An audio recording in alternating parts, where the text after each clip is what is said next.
The Great Pyramid of Giza is the height of a 40-story skyscraper.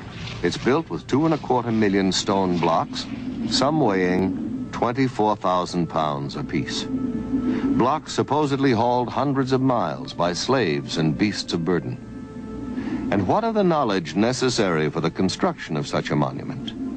We know now that the Great Pyramid was built facing true north in the exact center of the land map of the world. Not the known world of 2575 BC, but the entire world as we know it today.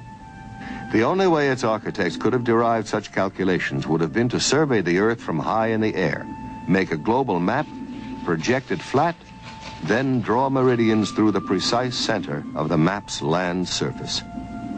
Either that or the information was provided for them by someone else, someone capable of aerial reconnaissance. Some of the pyramids in Spanish America, land of the ancient Mayan, Aztec, and Toltec civilizations, predate even those of Egypt. Tiwanaku, the oldest city in South America, is said to have been constructed by a race of giants whose homeland was destroyed by a great flood.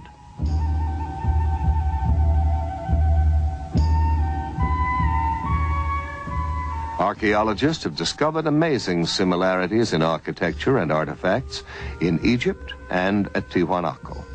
Similarities which have led some scholars to suggest that these two civilizations might have a common source, that perhaps Egypt was the principal colony of Atlantis in the Old World, while Tiwanaku was one of the drowned continent's colonial outposts in the New.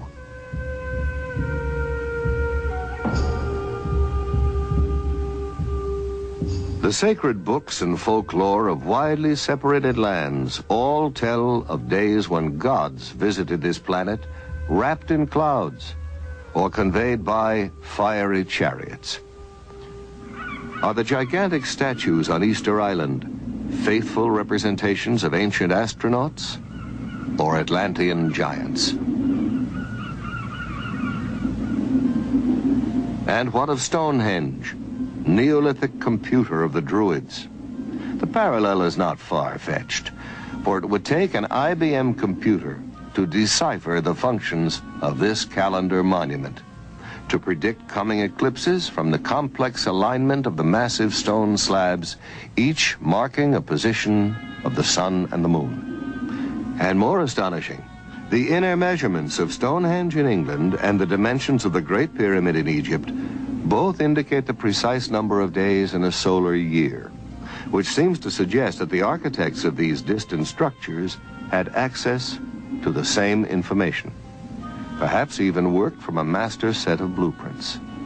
The question is, why?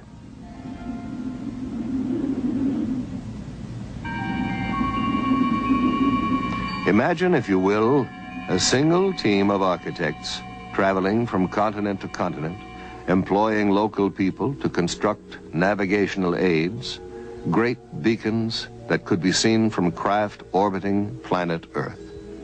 Beacons still operational today. Certainly the most permanent evidence that advanced civilizations have been visiting this planet since ancient times may be seen in these time-defying monuments, a world apart.